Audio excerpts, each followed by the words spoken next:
नमस्कार दोस्तों, स्वागत है आप सभी का आपके अपने YouTube चैनल वर्दी क्लासेज में। जैसा कि आप लोगों को पता है, यूपी ट्रिपल एस सी पेट के लिए जो क्लासेज हमारे चैनल पर चलाई जा रही है, तो उसमें एक आप देखेंगे प्राचीन इतिहास के अंतर्गत एक चैप्टर है हर्षवर्धन। ठीक है, तो उसी चैप्टर को आज हम कवर करेंगे। तो चलिए देखते हैं। हर्षवर्धन की बात करें तो जो हर्षवर्धन, ठीक है, आपका सम्राट थे या जो राजा थे, वह किस वंश से संबंधित थे? तो हर्षवर्धन जो थे आपके पुष्यभूति वंश से संबंधित थे। ठीक है, किस वंश से संबंधित थे? पुष्यभूति वंश से। एग्जाम में कभी कभी क्वेश्चन आता है कि पुष्यभूति वंश की स्थापना या संस्थापक कौन था?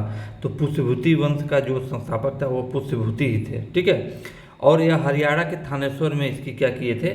स्थापना किए थे या नींव डाले थे। बात करें हर्षवर्धन की, तो हर्षवर्धन 606 ईस्वी में शासक बना। तो इस चैप्टर से जो क्वेश्चन आएगा, जो प्रश्न आएंगे, वो हर्षवर्धन से ही संबंधित आएंगे। अब बात करें कन्नौज पर अधिकार करने के बाद हर्षवर्धन ने कन्नौज को अपनी नई राजधानी बनाया। ठीक है, पहले राजधानी हरियाणा का थानेश्वर था इस वंश का, लेकिन जब हर्षवर्धन शासक बने तो उन्होंने कन्नौज पर अधिकार किया, और अधिकार करने के बाद हर्षवर्धन ने कन्नौज को ही अपनी क्या बना दिया? नई राजधानी बना दी। आगे देखें, इंपॉर्टेंट फैक्ट देखिएगा, इसको करिएगा इंपॉर्टेंट।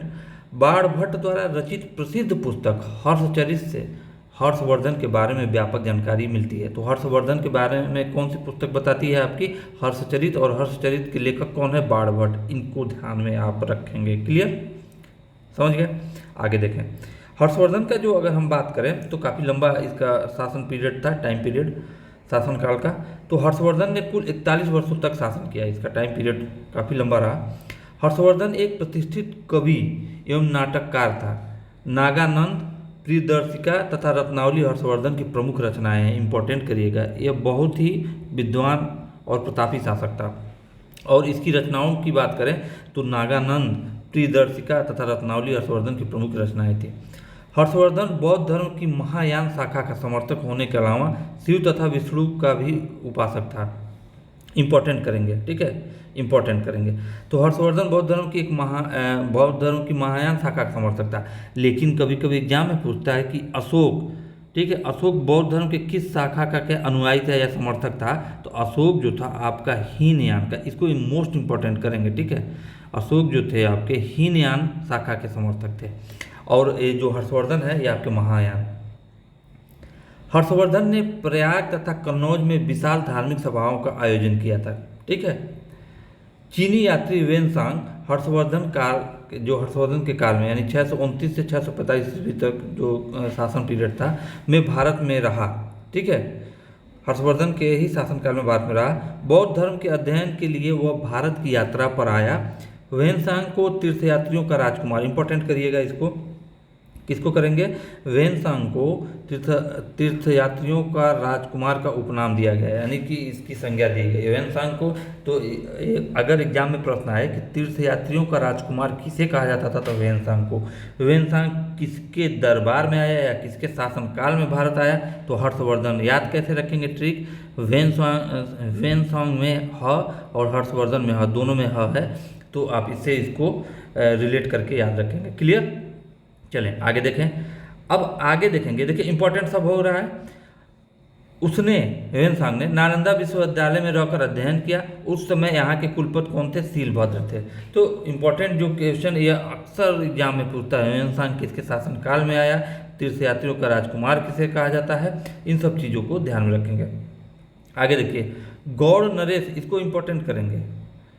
ठीक है, गौड़ नरेश शशांक की मृत्यु के पश्चात हर्षवर्धन ने बंगाल, बिहार तथा उड़ीसा पर अपना अधिकार स्थापित किया था। ठीक है, और इसी शशांक ने बौद्ध जो वृक्ष था, ठीक है, जहाँ गौतम बुद्ध को ज्ञान की प्राप्ति हुई थी, उसको कटवा दिया था इसी शशांक में, इसको भी ध्यान रखेंगे। चीनी यात्री वेनसांग के अनुसार हर्षवर्धन काल में अधिकारियों को वेतन भूमि अनुदान के रूप में दिया जाता था। तो जब हर्षवर्धन का जब साम्राज्य था तो उसमें जो अधिकारी थे उनके दरबार में, उनको जो वेतन था वो भूमि के रूप में दिया जाता था। वेतन किस रूप में? भूमि के। अब यहीं जब हम मध्यकालीन तक जाएंगे तो ऐसे वेतन इनको इसी तरह मिलता था लेकिन अब दिल्ली सल्तनत में जाएंगे तो खिलजी वंश का एक शासक था अलाउद्दीन खिलजी, जिसने क्या किया, आपका सैनिकों को नगद वेतन देने की प्रणाली प्रारंभ की। इस चीज़ को भी ध्यान रखेंगे कि अगर एग्जाम में आए कि किस शासक ने सैनिकों को नगद वेतन देने की शुरुआत की, सबसे पहले तो अलाउद्दीन खिलजी था। ठीक है, इस चीज़ को ध्यान रखें। हर्षवर्धन के शासनकाल के समय प्रति 5वें वर्ष संगम क्षेत्र में एक समारोह का आयोजन किया जाता था जिसे महामोक्ष परिषद कहा गया, और आधुनिक समय में या वर्तमान समय में जिसे हम कुंभ के नाम से जानते हैं, इसको हम लोग कुंभ से जोड़ के देखते हैं। ठीक है, जो संगम क्षेत्र में एक समारोह आयोजित करते थे महामोक्ष परिषद, जिसको इस समय हम लोग कुंभ के रूप में क्या करते हैं, मानते हैं, या हम लोग कुंभ से संबंधित इसको बोलते हैं कि इस समय कुंभ के रूप में मनाया जाता है। चलें आगे देखें। कुंभ मेला जो लगता है हर वर्ष, और महाकुंभ भी लगता है, जैसे 12 वर्ष बाद 25 वर्ष बाद ऐसे होता है सिस्टम, लेकिन हर वर्ष कुंभ मेला यहाँ पे आयोजन होता है संगम में। हर्षवर्धन के समय भूमि कर किसी उत्पादन का छठा भाग वसूल किया जाता था, यानी कि कुल उत्पादन का 1/6 हिस्सा क्या था, आपका भूमि कर था। हर्षवर्धन ने 641 ईस्वी में मगध राज की उपाधि धारण की। बाणभट्ट से हर्षवर्धन के शासनकाल के आरंभिक इतिहास की जानकारी मिलती है। हर्षचरित में हर्षवर्धन को सभी देवताओं का सम्मिलित अवतार कहा गया है। चालुक्य नरेश पुलकेशिन द्वितीय ने नर्मदा नदी के तट पर हुए युद्ध में हर्षवर्धन को क्या किया, पराजित किया। तो हर्षवर्धन से जो एग्जाम में जितने भी फैक्ट पूछे जा सकते हैं वो इस वीडियो में आपके कवर हो गए। इसकी PDF आपको हमारे टेलीग्राम चैनल वर्दी क्लासेज पर उपलब्ध करा दी जाएगी। तो आशा करता हूँ वीडियो आप लोगों को बहुत अच्छी लगी होगी। फिर मिलेंगे अगली वीडियो में, तब तक के लिए जय हिंद, जय भारत।